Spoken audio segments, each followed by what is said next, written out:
नमस्कार. आपल्या यूट्यूब चॅनलमध्ये तुम्हा सगळ्यांचं पुन्हा एकदा स्वागत आहे.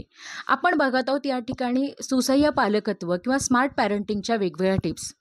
आज आपण बघणार आहोत या ठिकाणी डिजिटल पालकत्व. मुलांसमोर आपण कोणत्या सवयींचा आदर्श ठेवतोय या संदर्भातली माहिती आज आपण या ठिकाणी पाहणार आहोत. डिजिटल पालकत्व हे काम सोपं नाही आहे. आपण आपल्या वर्तणुकीतून मुलांसमोर कोणता आदर्श ठेवतो हे महत्त्वाचं असतं, कारण मुलांसाठी आई वडील आदर्श असतात. म्हणून पालकांची ही पहिली वर्तणूक असली पाहिजे की ते डिजिटल युगामध्ये मुलांशी कशा पद्धतीने त्यांच्यासमोर एक आदर्श निर्माण करतायत. अनेक पालकांना सकाळी उठल्या उठल्या आधी मोबाईल बघायची किंवा सतत दर 5-10 मिनिटांनी मोबाईल पाहायची सवय असते. जर रेंज मिळत नसेल तर काही पालक अस्वस्थ होतात. काही पालक सतत सेल्फी काढत इन्स्टावरती अपलोड करत असतात आणि काही पालक तिथे मिळणाऱ्या कमेंट्सना किंवा लाईक्सना पाहून खुश होत असतात. यांच्या या आनंदी होण्यात त्यांचा व्यत्यय आला तर त्यांची चिडचिड होते. काही पालक ऑफिसमधून घरी आले की मुलांशी बोलण्याआधी फोनमध्ये डोकं घालतात. काही पालक मुलांना जेवू घालताना त्यांना टी.व्ही. लावून देतात किंवा स्वतः व्हॉट्सअपमध्ये किंवा सोशल मीडियामध्ये डोकं घालून बसतात. काही पालक मुलांना झोपवताना एका हातानं थोपटवतात तर दुसऱ्या हाताने मेसेजेस चेक करत असतात. काही पालक ट्रिपला गेल्यावरती प्रवासात बहुतेक वेळा स्वतःच्या स्मार्टफोनवरती काही करत आणि बघत बसलेले असतात. काही पालक तर सतत कुणाशी ना कुणाशी तरी गॉसिपिंग करत असतात.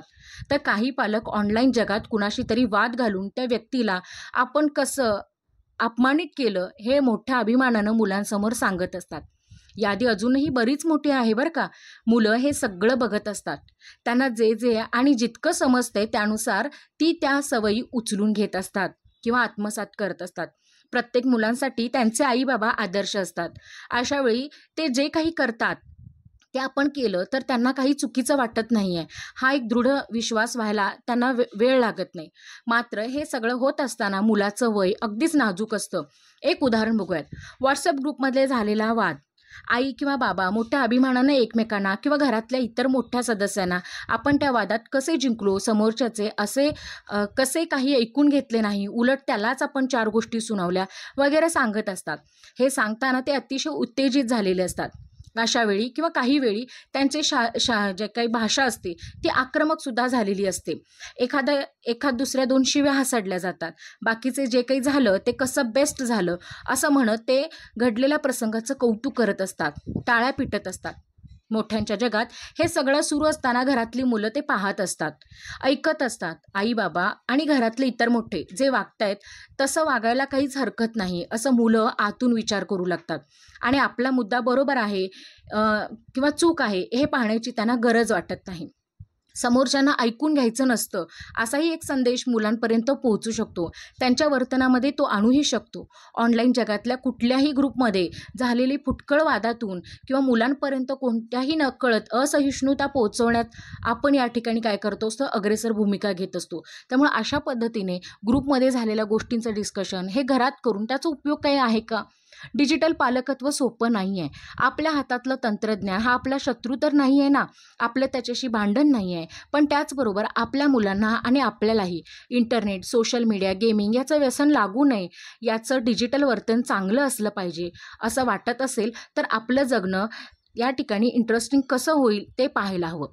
मुलांनी स्मार्टफोनमध्ये अडकू नये असं वाटत असेल तर मुलांनी आपल्याशी सहज कनेक्ट कसं करता येईल हे पालकांनी बघणं गरजेचं आहे. म्हणजेच मुलांशी बोलायला हवं. हा संवाद म्हणजे मुलांचं बौद्धिक जे काही परीक्षण आहे ते नव्हे तर त्यांच्याबरोबर सहज किंवा मैत्रीपूर्ण संवाद होणं हे गरजेचं आहे. आपण जेव्हाही मुलांशी बोलतो तेव्हा तुझा अभ्यास किती झाला, काय झाला याबद्दलच आपली चर्चा असते.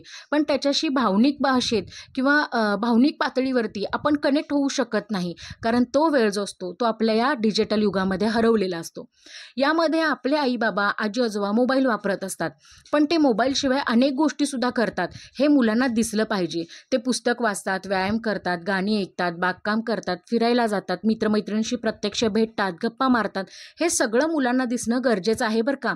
आणि ह्या गोष्टी आपण करतही असतो, पण नकळत मुलांच्या ते निदर्शनास येतं जे आपल्याला टाळायचं आहे. बहुतेक घरामध्ये एकत्र वेळ हा अभ्यास आणि मॉलमध्ये फिरणं किंवा आरडाओरडा यासाठीच असतो. उगाचच गप्पा, कुठलाही अजेंडा न ठेवता मारलेल्या गप्पा, केलेली भटकंती या गोष्टी मुलांशी कनेक्ट होण्यासाठी जास्त गरजेच्या असतात. ऑफिसमधून आल्यावर दमलोय म्हणून फोनमध्ये डोकं खुपसण्यापेक्षा मुलांशी बोला. त्यांचा दिवस कसा गेला ते विचारा. टेन्शन काही फक्त पालकांच्याच आयुष्यात नाही आहेत, तर मुलांनाही येतात. एकमेकांशी बोलून ते कमी होतं का बघा. गेमिंग करून टेन्शन जातं हा केवळ भ्रम आहे. गेमिंगनं ते उलट वाढतं. एकत्र जेवा. जेवताना शक्यतो मोबाईल पाहत बसू नका. आठवड्यातनं 1 दिवस नो स्क्रीन डे ठेवा किंवा कमीत कमी फोन वापरायचा असं ठरवा. त्यांच्याशी खेळायला, बोलायला, दिवस कसा गेला हे विचारायला जर आई-बाबांनाच वेळ नसेल, कंटाळा येत असेल, तर मुलं नेटमध्ये शिरणार हे गृहीत धरा. मुलांना दोष देण्याआधी आपण काय करतो हे सुद्धा पालकांनी बघणं हे फार गरजेचं आहे. म्हणजेच काय, या ठिकाणी मुलांना आपण जेव्हा घडवत असतो तेव्हा ते घडवत असताना आधी पालकांनी हे बघणं गरजेचं आहे की स्वतःही डिजिटल युगापासून आपण किती लांब राहणं हे गरजेचं आहे. यासाठी आय होप की तुम्हाला हा व्हिडिओ समजला असेल. धन्यवाद.